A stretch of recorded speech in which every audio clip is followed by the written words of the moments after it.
The offering is complete. The souls are mine. The power flows. No, I'm not supposed to see this.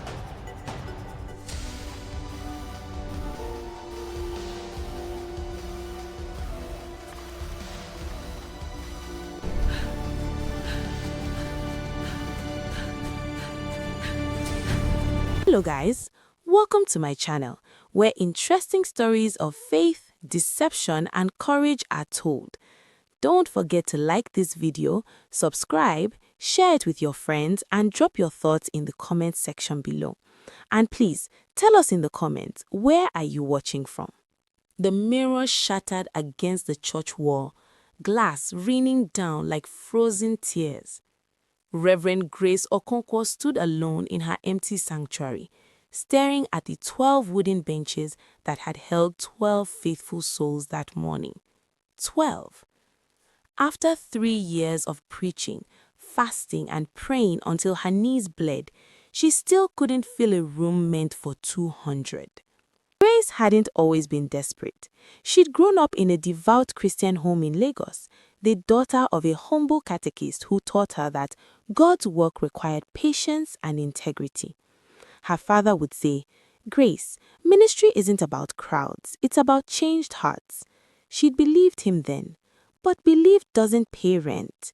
Belief doesn't silence the whispers when other pastors her age were buying cars while she walked 3 miles to church in worn shoes. The invitation came on a Tuesday. Pastor Jerome, a man whose ministry had exploded from nothing to nationwide fame in 18 months, was hosting a conference for struggling church leaders. Breakthrough strategies for kingdom expansion, the flyer promised. Grace almost threw it away. She'd been to enough conferences filled with recycled sermons and empty motivation. But something, desperation perhaps or fate, made her register.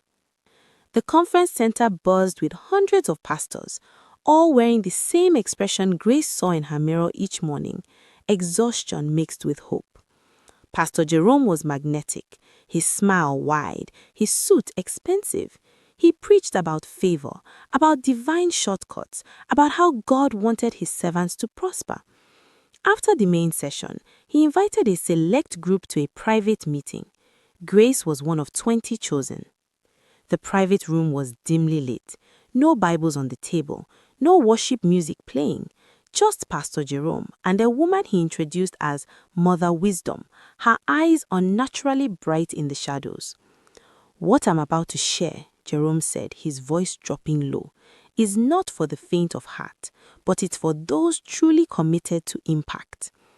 He spoke about ancient secrets, about spiritual dimensions most Christians ignored, about tapping into power that transcended ordinary prayer. Grace's stomach twisted. This didn't sound like any theology she knew. But when Jerome described the transformations, overnight growth, miraculous healings, financial overflow, her resistance weakened. Wasn't she supposed to be impactful? Didn't her empty church suggest that God wasn't answering her prayers anyway? Mother Wisdom explained the ritual. It would happen at midnight by the river, under the new moon. The cost? Every power requires sacrifice, she said.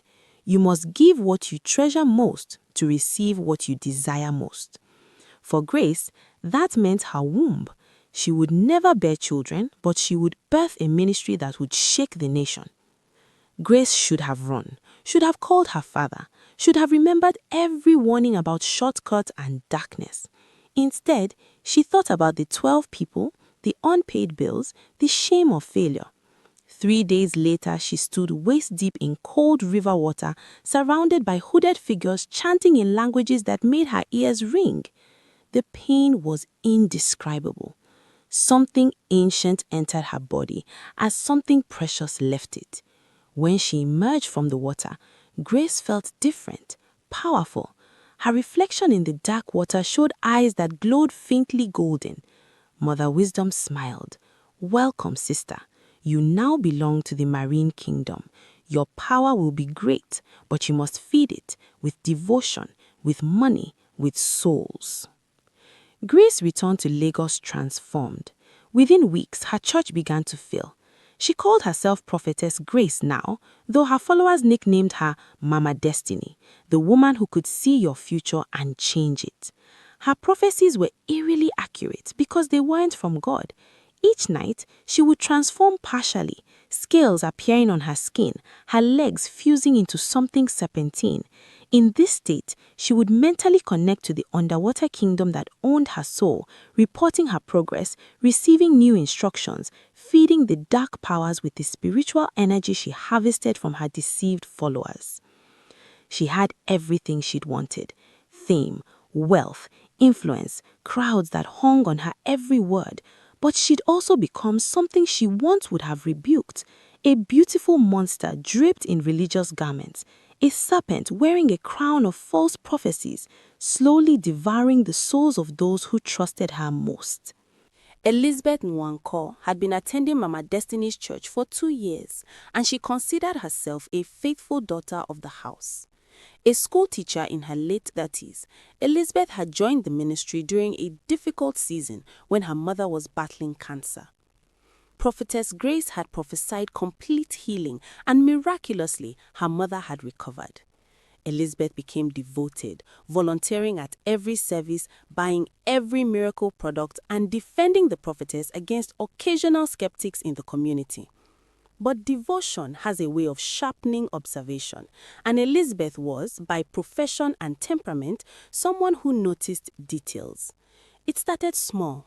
During a healing service, Elizabeth watched Prophetess Grace call forward a man in a wheelchair, declaring that God would make him walk. The dramatic moment came. The man rose, took steps, and the congregation erupted in praise. Elizabeth rejoiced too, until she saw the same healed man 3 weeks later at a market in Ikeja, walking normally, laughing with a woman. When Elizabeth approached him excitedly to celebrate his miracle, he looked confused, then nervous, and quickly walked away. Something felt wrong. Then there was the mirror of destiny sitting on Elizabeth's bedroom dresser. She'd bought it for 15,000 naira, believing it was a portal to blessings. But one evening, staring at her reflection, she noticed something odd. For just a second, the mirror seemed to shimmer, and she could have sworn she saw Prophetess Grace's eyes staring back at her instead of her own. Elizabeth blinked, and the image was gone. She told herself she was tired, imagining things, but the unease lingered. The prophecies bothered her too. They were always so specific, so intimate. How did Prophetess Grace know that Brother Chukwuma's business was failing before he told anyone? How did she know about Sister Ngozi's secret pregnancy? Elizabeth had once attributed it to divine revelation, but now she wondered if there was something else at play. When she discreetly asked other members, they shared similar confusion, but always ended with, "We shouldn't question God's anointed." That phrase, God's anointed, had become a shield against all scrutiny. Anyone who dared ask questions was labeled rebellious or spiritually blind. Elizabeth had used that phrase herself to silence her own doubts. But doubt, once planted, grows stubborn roots. The breaking point came on a humid Thursday night. Elizabeth had stayed late at the church to organize chairs for the next day's service. Around 11:30 p.m., she realized she'd forgotten her phone in the main sanctuary. The church compound was dark and quiet as she walked back. That's when she saw Prophetess Grace's car still parked behind the building. Strange, since the prophetess always left immediately after evening services. Curiosity overcame caution. Elizabeth quietly approached the back of the church property, where a path led down to a small river that bordered the land. Through the trees, she saw a figure in white standing in the shallow water. It was Prophetess Grace, but something was terribly wrong.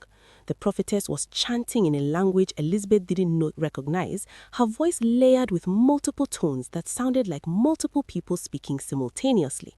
As Elizabeth watched, frozen behind a thick palm tree, Grace's body began to change. Her legs seemed to fuse together, her skin taking on a scaly, iridescent shimmer in the moonlight. Her eyes glowed that same golden color Elizabeth had glimpsed in the mirror.